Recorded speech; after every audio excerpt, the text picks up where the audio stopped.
Hey, Carly here with another Patreon exclusive. MomTok is back for Season 2 of Secret Lives of Mormon Wives. Hope you enjoy our recap of the first episode of Season 2.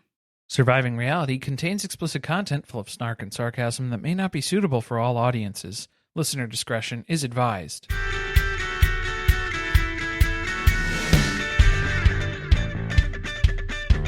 Hello and welcome to another episode of Let's Talk About It. I'm Corey. And I'm Carly. And I'll be damned, Secret Lives of Mormon Wives is back. And even the first episode is fire. I didn't want it to be good, and I was really trying. I was fighting with every urge that I had to just say, you know what, we don't need to go into Season 2 of Secret Lives of Mormon Wives, but I stand corrected. They get you. That's because we have trauma related to Season 1, because they dropped more episodes than they said they were going to, and we had to binge watch them all in the course of, 18 hours? Something like that. Yeah, so it was overload for Season 1. We're going to spread out Season 2 a little bit more as far as the viewing patterns would go here. But in terms of recap, we figured we'd jump right in with the first episode here. The Book of Revelations. Which is kind of controversial to go ahead and start a season with the Book of Revelations. It's kind of like an inversion of it. Some would say that's sacrilegious. That does fit this group, doesn't it? I guess so. They got in trouble with the church a little bit for Season 1. They have the saints, they have the sinners. Now we're going to have a different split. There's two new factions that are forming. Who knew? You got Team Taylor and you got Team Miranda. I almost said Samantha. I'm Samantha. I have sex with everyone. It's different. Not that different. Well, although she denies it. She's not proud of it. Yeah, she's not willing to speak about it on camera at this point yet. Well, that's kind of a spoiler for the episode description. MomTok's world is rocked when Miranda arrives and challenges Taylor's truth about the swinging scandal. Taylor finally meets with Jenna to learn what really happened between her and Dakota. Jen must make a decision about her future with Zac. Jen who? Jen Affleck. Jen Affleck. Affleck. She's still getting that lower third. Yeah. Did you notice that Zac lost the Affleck, but Jen still has hers? She's retaining it, even if they get divorced. I feel like that's going to be a stipulation. If they do get divorced, she's like, okay, I'm sorry. You're going to have to change your name, sir, because this is mine now. It was hers originally, right? She's the only Jen Affleck out there. She's claimed it. Yeah, she's laying claim to it. Although nobody really recognizes J-Lo anymore. But I think that was 90% of the reason why Jen Affleck was marrying into this family was to acquire namesake. The last name. Yeah. Wasn't for Zac. Doesn't seem like it. That wasn't the reason? He's not a real winner, is he? I'm still mad at him for last season. We have a little thunderstorm going on here, so... If you hear something in the background, it's just probably God or something being upset with our take on the Secret Lives of Mormon Wives. Maybe it's Joseph Smith. I don't know. Do you think that's upset. What it is? They're reacting to the drop of the season? That must be what's happening, yeah. Everybody's binging it right now. We start off Season 2 at an influencer event for Cowboy Pillow? Cowboy Pillows? Pillows? Pillows, plural. Yeah. Usually there's two, at least. What is this? It's boobs. I know what it is, but they reminded us about how they are fighting the patriarchy. That is the point of MomTok. We are here to challenge norms within the church. And then we are at a Cowboy Pillows event, which is just a bunch of different clothing items that say that on them. That's what I gathered that this brand is about. What if they're pillows? What if it's like bedding? Nope. No, I don't think so. It's not a literal thing. Then I thought maybe, is it like Hooters? Is it a restaurant? Is it an experience? Doesn't seem like that's what's going on either. They had to get some variety because Poppy couldn't be the only brand sponsoring events this season. One episode, everyone has Poppy in their house. Maybe we'll get one of those vending machines. Think we'll get a vending machine spotting? Oh boy, yeah. I feel like they would, and they wouldn't face any of the backlash over it, though. All of these people would be able to rest easy at night, knowing that there's a vending machine in their garage or in their pantries, I guess, if you can hook it up in there. They're a large Mormon stockpile pantry yeah. for end times. Got to make sure you have the Poppy in there. Got to keep it cold in the vending machine. Plus, they're all backed up on all this cheese. There's cured meats that are flying around a lot of the places here. I guess the spoiler is that MomTok did survive. They were really worried about that in season 1. It was a lot of the filler conversations that they had with producers where, I don't know, will we survive this? Will we make it through the scandal?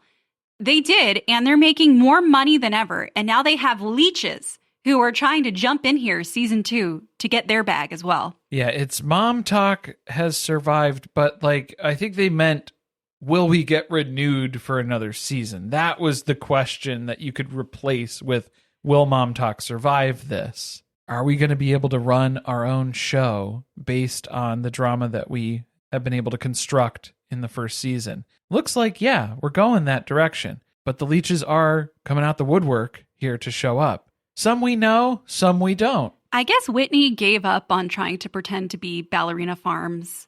Didn't she move to a farm? Didn't move to a farm, no. She went to visit a farm. She was shopping for a farm? Yeah, she went to visit a farm. We're not doing that. Yeah, as soon as she smelled what a farm smells like, she lost interest pretty quickly.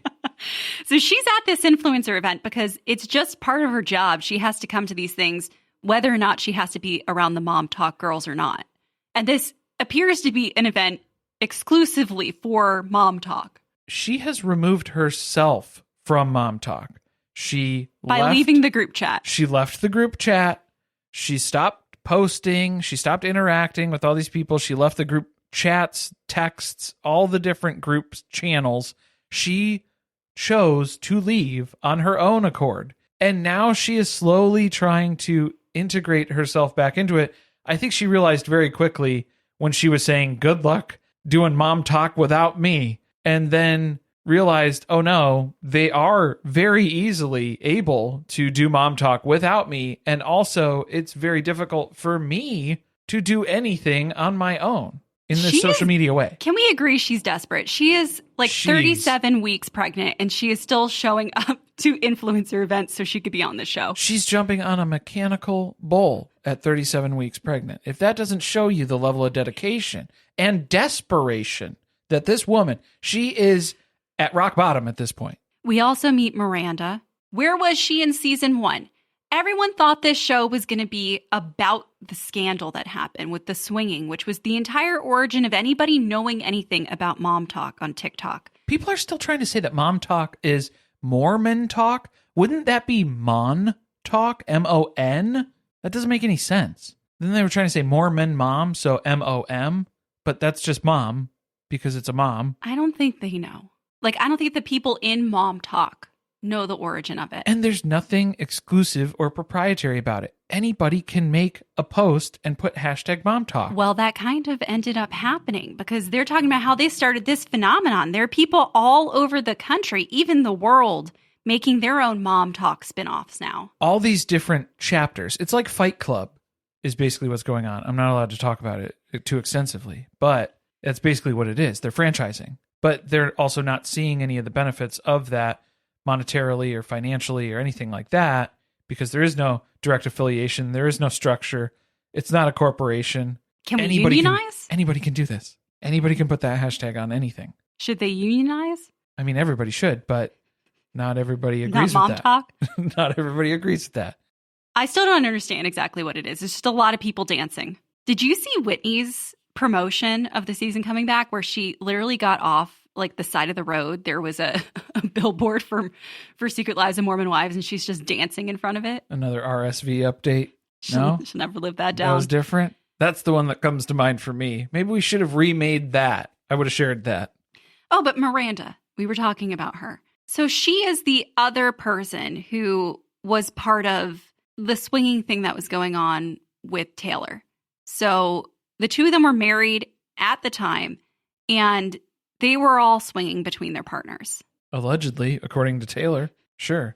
Because now we have a whole other narrative that's being introduced from Miranda, who denies that ever happened. Sure, there was a little making out, there was a little heavy petting, but nobody was sleeping with anybody. Spin the bottle. That was about as hot and heavy as it got. I think she's full of shit. What do you think? Yeah, I don't think she's being honest. I think every time we've seen Taylor talk about stuff, she has been very honest. Even when it doesn't look good for her, I think usually what she's saying is true. My red flag is that Miranda didn't participate in the first season of this show. Yes. And now she's trying to come back in and she's blaming it on, oh, I've recently been divorced. It was my husband was the reason why I wasn't involved in season 1 because he professed his love to Taylor and that made things weird. I didn't want to be part of the show. She didn't even give that as a full reason. That's the storyline that I was able to string together in my head. I was just going to say, I think that's partially true, but you're right. She didn't even bring that up. She didn't say that. No, Taylor brought that up about how Miranda's husband professed her love to her. And then Taylor was basically accused of stealing her friend's husband, which is not the case. My thing is if someone is being given a platform to continue to lie about something that has truly impacted your life, they got a divorce, so it seems like their relationship went down the shitter after this all happened. You're worried about how the church and people, you know, in your community are going to feel about you because of this being talked about publicly. Why would you not come on TV and make sure you are part of the narrative about what really happened? Well, that was ominous with the thunderclap behind you. I hope you guys heard it. The special effects are on point this episode. I know the lights are flickering too. Good thing I have battery backup on this recorder. We'll just be able to keep talking. Don't worry. It's all good.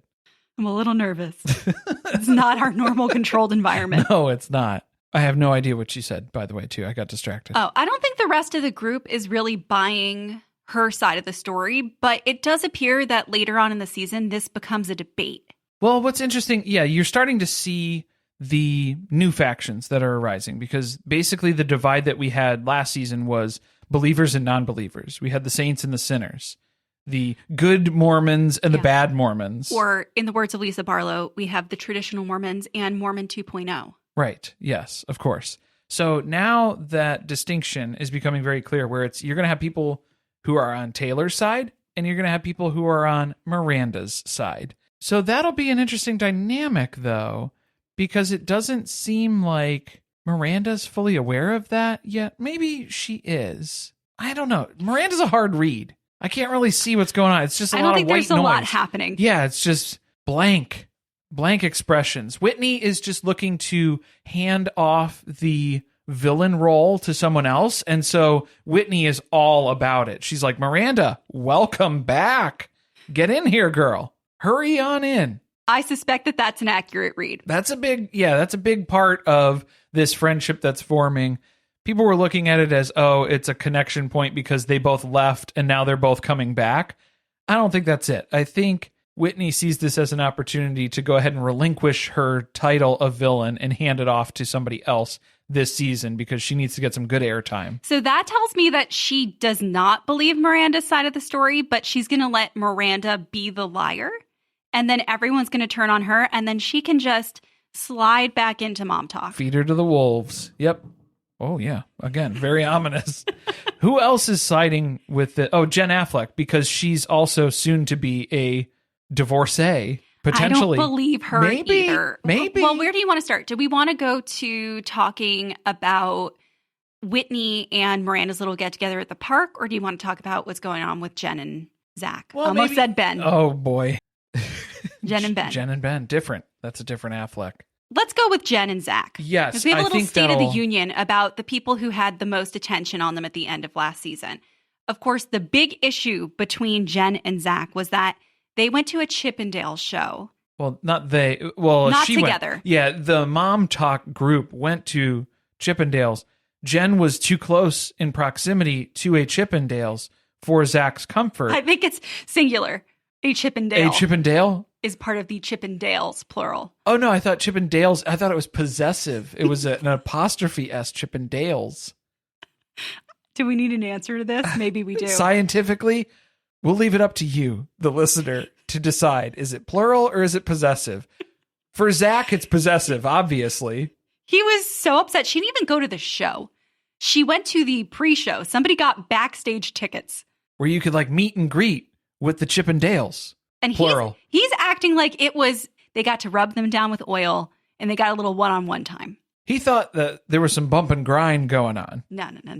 He sent extracurricular. Jen a bunch of nasty text messages that all of the other women read. And that was where we left them last season. Their marriage wasn't in a good place. Everyone was actively telling Jen Affleck, you need to leave this guy, divorce this man, he's horrible, and he treats you real bad. And he's got really bad hair, which he has remedied for season 2. He's trying to make improvements, self-improvements. That's what's going on here.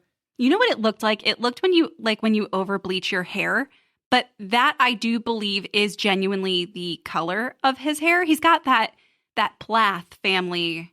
Platinum Plath. Yeah, platinum Plath hair. The length that it was for last season was very reminiscent of James from Love on the Spectrum. I'm just going to say it. Even though we love James, not a big fan of Zac. No. I'm convinced he was recast, but we'll move on. No, he still looks like he has the Buzz Lightyear face. So this is the same guy. That's just Mormon face. Still the same guy. Your standard Mormon man face. Copy and paste. We find Jen living in an apartment on her own, back in Utah now. And then Zac rolls up in an Uber, I guess. At least he was in the back seat. Well, he had to take a flight in because he wasn't in the front seat like Ace. In the front seat, Ace. Sorry. What happened in the interim, which they're not really addressing, is they had moved to New York because Zac got into med school there. She fully left MomTok. She couldn't film videos with them anymore. End of the season, end of an era for her. She was choosing to support her husband by going to medical school in New York and leaving MomTok. But then I guess season 2 got renewed and she decided she couldn't walk away from the money, so she rented a house in Utah. That is my determination of what's happening here. And she is making sure that she gets a storyline so that she gets more FaceTime this season. This is way more lucrative than wasting all this time in medical school to potentially maybe have a career later on down the road. Don't pass up the money that's right in front of you right now. Do you feel like he realized medical school is really hard and that Jen makes a lot of money and maybe I don't need to put myself through this? Because he dropped out. He changed it around real quick. Well, he didn't officially say that he dropped out. He wrote a letter to the dean. Dropping out. Well, he didn't say dropped out. He doesn't like that term. It's got a negative connotation to it. It means that he's not going to go back. He doesn't know what the future holds in store for him. Well, he doesn't, because he's got to have Jen say, you can move back in with me.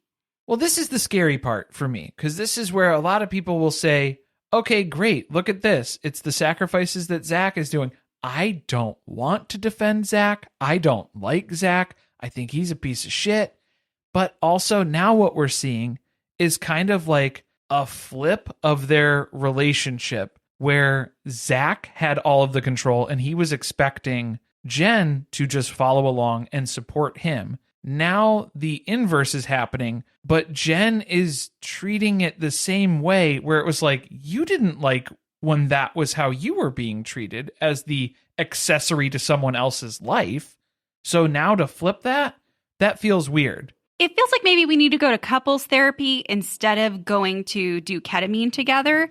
And maybe we need to talk about how to compromise, because that's what they're not doing in their relationship. I think this is patriarchy, but now with matriarchy. Now with a woman. Yes. but in the way of it's still being handled in the dickish ways of patriarchy, but it's just the wife who's doing that to the husband.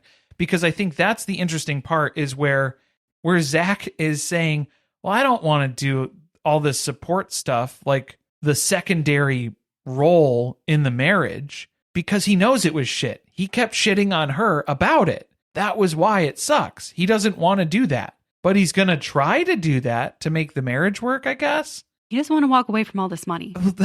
That's a big part of it too. But I'm saying, like, to not realize then of like, oh, I don't want to have that secondary role in this marriage, but that was what you were asking her to do. Well, it doesn't make sense to say to your partner, I want you to think of my feelings first before yours. That shouldn't be happening in either direction. You should be considering your partner's feelings and discussing things before you move forward with them. But the way that she's proposing it is, you had your time in the sun where everything was about you. Now this is my turn, which feels like another way that you're going to build resentment in your marriage over time. Well, it's just a matter of time. Yeah. How long before Zac breaks? Because he will go along with this to the extent that he is able. And then at some point he's going to say, this ain't worth it. I think this is all an act to begin with. He still seemed annoyed when she was talking about the Chippendales. Oh, when she was saying, if I want to go to Chippendales and be there with MomTok, that's my decision and that's the way it is. So to just have the absolute say over something, that's the opposite end of the extreme spectrum that we were on, where Zac was saying, absolutely no, you can't go to that. You're not allowed to do that. I won't allow that. Where maybe we could have a discussion about how everybody feels about it and why they feel that way, and then come to a mature decision about how we move forward. Reaching a consensus. So that everybody is comfortable. Yeah. There's other things aside from you get everything that you want or I get everything that I want. There is no other option. Those are the only two ways that we can navigate this. So it's my turn and we're going to do it that way. Doesn't matter though, because they did ketamine together. They cried a little bit, talked about their feelings. He sent some texts to the girls in MomTok apologizing for what happened, and everything's good now. The ketamine session, am I missing something here? Like, there's no other, they just literally shoot you up with ketamine and then put a sleep mask on you and let you trip balls, and then that was your session? Because at the end of it, I was like, did they discuss anything? Did they talk at all during that? No, they woke up however long afterwards, because they didn't even know how much time had passed at that point when they slipped out of the K-hole. What happened? I don't remember. Fill me in. There was no dynamic conversation that was going on. Well, it didn't seem like it was going to be really that productive for the particular issues that they came in there for. Jealousy and control? Is that what the basis is? There was an amethyst crystal. There was a big comfortable chair, and they went down a K-hole. We've seen this done on other reality TV shows. We saw Tyler do ketamine on Teen Mom, but there was like therapy involved as well as part of it. There's somebody who's like talking to you or asking, or you're working through things. You're not just sitting silently next to your partner, thinking about completely different things, and then having a conversation about it afterwards about how your trip was. This isn't what I thought it was going to be. Well, they can agree on one thing, which is at least we're not Dakota and Taylor. Which I think that's it could be worse. Everybody's sentiment. They left off in a pretty bad place as well, where Macy had called up Taylor and let her know that there was another woman named Jenna who had an interesting story about what had been going on between her and Dakota. So they had set up this cheating storyline. Seems like it took months for them to finally get together and meet because Taylor was still pregnant. Now we have Evertrue, who is welcomed into the world. Ironically, named Evertrue. That's the baby's name. And so they are ready to have Macy host a get-together for Taylor and Jenna to talk it out. But they don't really talk. It's really just, I'm going to hand you my phone and you can read through all our texts. Yeah, but I mean, to be fair, Taylor was not kidding when she said that she had dates in mind, things, timeline. Receipts, proof, timeline. It was all lined up, ready to go. She's asking, when did this happen? When did this conversation take place? Oh, it looks like things were deleted on Dakota's side that he didn't own up to, he didn't fess up to. There's something I really want to talk about, which was Jenna talking about how they met up 3 times. One time they went to a dinosaur museum, and the other time they went to a trampoline park. And then they watched a movie and did hand stuff. Maybe. Nothing more. Using her words. Maybe I didn't do it to him, but it was probably done to me. I don't really remember. So is he hanging out with her kids? Why are they going to a trampoline park? Maybe that was for Dakota's benefit. He just needed to get some energy out. He was going to go bounce around just for a little bit. He's just lucky he didn't break his ankle and then need to have an ambulance come pick him up, because then how are you going to explain that ambulance ride to Taylor afterwards that you were at the trampoline park and now you have to go to the hospital? This is why you shouldn't cheat. You never know what can happen. It's terrible. It's like a bad episode of Sex Sent Me to the ER. But they didn't have sex. No. That's where the line was drawn. Do you trust this? Do you trust Jenna's assessment of like how much took place? I don't really care. I don't care if they did. This whole thing is already bad enough. I think the lying is all that really matters. It doesn't even matter what actually took place. I think the problem is that Dakota is telling Taylor one thing and then it's not true. I also believe that if they had sex, neither of them would ever fess up to it on TV. Yeah, that's true. I don't think it even matters. Yeah. Like, we've already crossed lines here. It's too late. He was telling Jenna that he was only with Taylor for clout, that she was helping him with his social media presence. That's got to be the end of this relationship.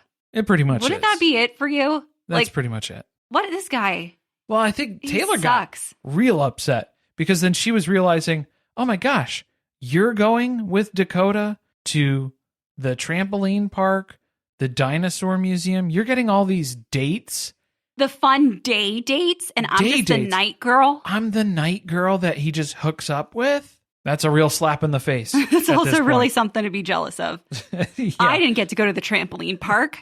She's convinced that the entire origin, though, of this heartbreak is because they had sex too early. And if she had just listened to the Mormon teachings to not do things like that, we wouldn't be in this position. No, I think it's because you're fucking bozos. That's probably the better lesson to take away here. There were a lot of points at which you could have said, maybe we should walk away from this relationship. Like, I don't know, the time where you got arrested for getting in a fight with him for domestic violence, that probably could have been a turning point. A point of intervention on that relationship. Yes, that could have been a useful time to take stock of the relationship before you get pregnant, because then that became all of season 1's drama. We get to meet little baby Evertrue, who gets toted in by Grandma. Glam-ma, should we call her? Oh, I don't know. I'm not sure if this is the same lady that we met from season 1. She may have been recast. Another one who came from Central Casting. Taylor's mom sucked last season, though, so this is definitely still her. She has remained personality-wise the same person, but we have a new face. New face, new body, new matching set from TikTok shop. You can change the exterior, but that doesn't change the shitty ideas inside that noggin. I don't know why, but I was convinced that Taylor paid for the nose job and whatever else she had done to her face. Did you get that impression? Oh, it sounded like she was going in. I think she told Taylor, I'm going in for one thing, this one thing with my nose. And then Taylor went to pick her up from the procedure, and it was a real hack job where she was like, what? That wasn't just one thing. That's another word of caution. If you're going to get some type of plastic surgery and the day of, the surgeon starts trying to convince you to do other things, that's probably time to say, you know what? I think I've changed my mind and I'd like my deposit back. Or I'll stick with what I have assigned. Have you heard the stories where they just do whatever they want? No. You wake up and they've decided that there are other things that you needed done as well. They have decided to do a facelift. What, did they just charge you for it afterwards? How does that work? I'm not consenting to any of this. I'm not sure. I'm in a K-hole on the table. Leave me alone. I bet you they did give her ketamine beforehand. Probably. That's why she was saying yes to everything. They were pitching all these other things. We can do a little nip tuck over here. Great, sign me up. The pre-surgery procedure in Utah is to give you a swig and some ketamine. That must be it. Yeah. And then I think you're pretty much good to go. You just walk out of there. Yeah, you're good. Her mom knows everything that happened with Dakota, and I don't know if she knows about the hand stuff, but she knows it was pretty bad that he was lying to Taylor. Well, and you're not going to hear it from Jenna. Jenna's kind of an NPC in most cases. She's like monotone as a person. She was another one. I couldn't really get a read on her. Not a lot going on in here. It's hard to get a read on a lot of them, and they all have the same hair. Everybody's going to the same person for ridiculously long extensions. Probably Angie. Including Taylor's mom. No.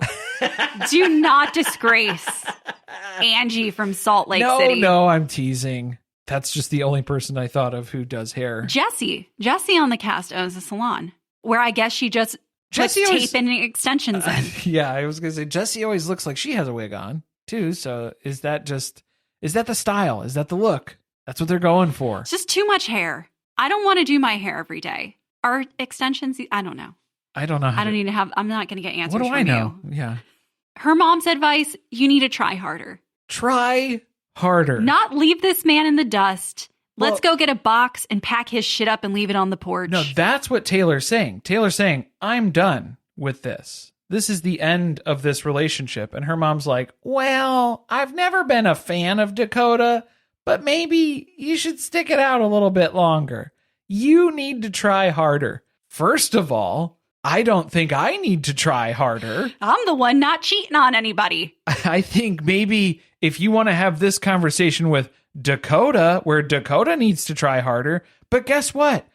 I don't trust him. So he's not going to get another opportunity to build trust with me because he's a fucking loser. He's out of here. We're done. And she does. She kicks him out. He's packing his stuff up. Time to hit the road. I don't know where he's going to couch surf somewhere else. It's kind of how he got here. Yeah, that's the same Home Depot boxes that he used in season 1 to move in. MO. They were in the garage still, so he just rebuilt them, put some tape on the bottom. I think you're good to go now. Maybe he can move into Jenna's place. Probably he not. He claims everything happened on the couch there anyway. He's used to crashing on the couch. He does admit to the producer, yeah, I lied to Taylor. See, you know what happened was I saw the episodes. I knew that Taylor was going to find out, that Jenna was going to talk to Taylor. So I had to preemptively come clean with Taylor so that it looks better for me. That was basically what happened. But then he still left things out of that he knew were going to be deal breakers for Taylor, like sleeping in the bed with Jenna. Oh, I left that part out. Just one minor detail. We're going to skip right over that one. Do you think that he thought he was in the clear because he talked to Taylor about it, and then Taylor secretly still went and had this conversation with Jenna to fact check him? I find it hard to believe that Taylor would be able to keep her feelings that secret, that he didn't know that he was still in trouble. So I'm not sure he was surprised when he got kicked out. But I do think he really convinced himself that the story that he told wasn't bad enough to warrant being broken up with. It seemed like, yeah, this was something that he was trying to prevent from happening. He didn't want Taylor and Jenna to talk. So he brought all of this to Taylor ahead of time. Because his hand was forced. Because he knew it was going to come out. So then he was like, all right, well, let me just at least give her my version of it that makes it more palatable, where then I can at least still live in the house. For a few more weeks till I find someplace else that I can crash on their couch. It didn't work out. I need to ask some friends. Nope, that didn't pan out. I thought he looked like his pupils were rather large in the scene where he was driving away from the house. Maybe he had therapy that day. A little Affleck therapy. I'm going to have my eyes peeled for the Ryan Anderson sweat rag. That's all I'm saying. The Method 1 acting clinic? Well, speaking of acting, Whitney has invited Miranda to have a fun day at the park with the kids. She is doing a good job of acting like she's so excited to reunite with one of the original OG 3 from MomTok, because it was just Taylor, and then it was Taylor and Whitney, and then it was Taylor, Whitney, and Miranda. Okay, yeah. I think this is Whitney being like, did you see season 1 at all, Miranda? Did you catch any of that? Did you see those episodes? Did you see how that played out? She's trying to get a gauge on where Miranda is. But Miranda just seems to be more focused on the interest of the shareholders and how to make all of these viable medical tests with a single drop of blood. I'm not going to let the voice thing go. Oh. I know it's not her fault. Yeah. But it's very distinct. Distinguished? Maybe that's the right word. Not distinguished. No, I don't think so. She was the one who prompted this get-together, though. Miranda did. That she had to start somewhere with trying to weasel her way back into MomTok. So she's starting with Whitney, who's the person on the outs? Who voluntarily left. How are you going to get back into MomTok by becoming friends with someone who's not a part of MomTok? That doesn't make any sense. Maybe they're going to start their own hashtag. I don't know. They were thinking about it. They were considering it. She pitches this idea to Whitney because she knows the girls better than she does. Allegedly.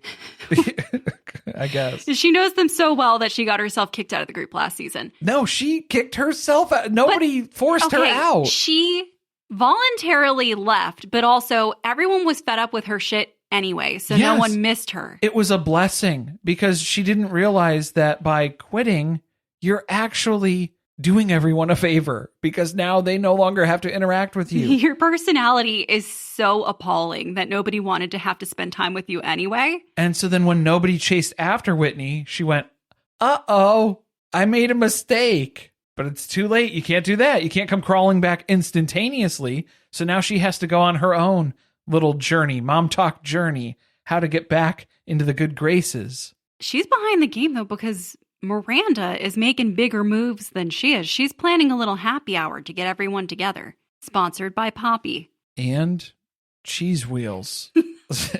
And salted cured meats. Did somebody gift the cheese platter to her, or did she cut all of the MomTok letters out of cheese? I kind of think it was handcrafted by her. It seemed like there was not a uniform pattern to the letters. This seems like it was more of a custom build because the O's were just little cheese wheels that were bigger than the letters. So they didn't really match either. She didn't have a cookie cutter for that one. It seems like, there's some concerns now that are growing. Is Whitney just trying to latch on to this idea where she wants credit for this get together too?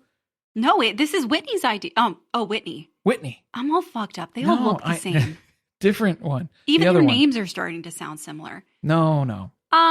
Whitney will come to anything where there's a camera rolling. Yes, yeah. But is she trying to facilitate this? It seemed like she was trying to get in on the ground level of Miranda's pitch and maybe piggyback off of that too of hey, if you're letting people back into MomTok, who's a better candidate than me? No, she needs someone else to take the spotlight where all of the other girls are going to go, this is fucking stupid. Look at this bitch. And then she's going to go, I know, right? And act like she was there the whole time.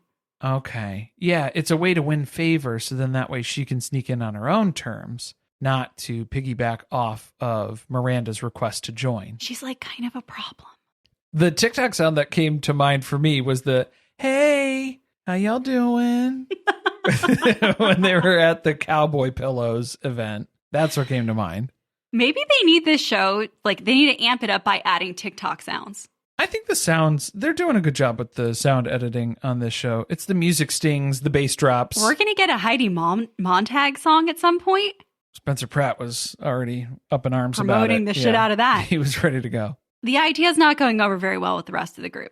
In theory, maybe it sounded like a good idea, but then we're starting to get some of the reactions when a few of the saints and sinners went to a haunted house, and then they're talking about receiving the invites. So we see the reception of this, the initial thought process that's going on. Not a big fan. They're not really into it. She crafted an entire invite from Etsy and just texted it to everyone. To take a screenshot, yeah, and then text it. Didn't send it. Not the actual invites. No. That'd be too forward, I suppose.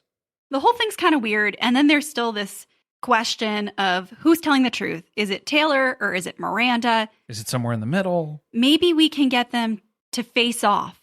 If Miranda's going to invite us to parties, we're going to ruin them with drama. Yeah, let's bring up something she doesn't want to talk about. Get Taylor fired up and then have a big argument. That's going to be the best way to do this. The happy hour is kind of strange. Weird vibes. Why does everybody's house look exactly the same on this show? Everybody has a big white couch in a big white living room with big white counters. With all big the doors white are kitchen. painted black. Everything's white and black. Black hardware, white everything else. And then just covered in cheese and meat. And Poppy cans. And Poppy. So strike one was the cheese board. Strike two, inviting Whitney, who, how many days ago were they at the influencer event? Is she a week out from giving birth? We got to be getting close. And all she wants to do is rip into this plate of food. And then Jen Affleck just keeps droning on and on about all this stuff. And you can tell Whitney's just okay. Jen knows that the other ladies don't like her husband and that she's about to get back with him, even though they think that they're separated. So she is trying to find other people who are on the outs that she can now bond with.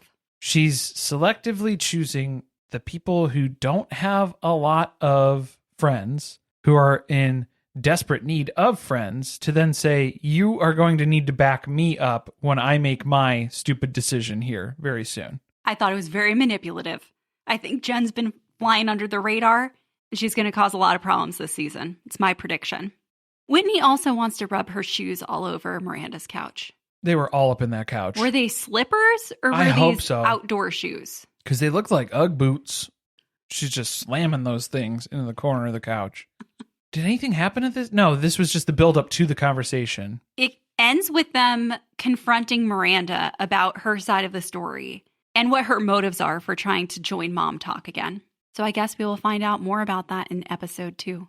I can't wait for us to binge this. The upcoming preview for the rest of the season looked pretty wild, to say the least. A lot's going on. Even just thinking back through this episode, there was a ton of stuff that happened. This is the first episode. Tons of different scenes. So let us know what you guys are thinking about the new season over on the Discord. Either that or show me where those drinks came from at that haunted house, too. Those were fun. Okay, I think that watching it the second time, I determined that there is an indent in the middle of the cup, which is where they had a colored light. It's just a glow, like a glow stick light. Yeah. That's in the cup. They looked very fun. Yeah. I think we need them for the podcast. That won't be distracting at all. Thanks for listening. See you next time.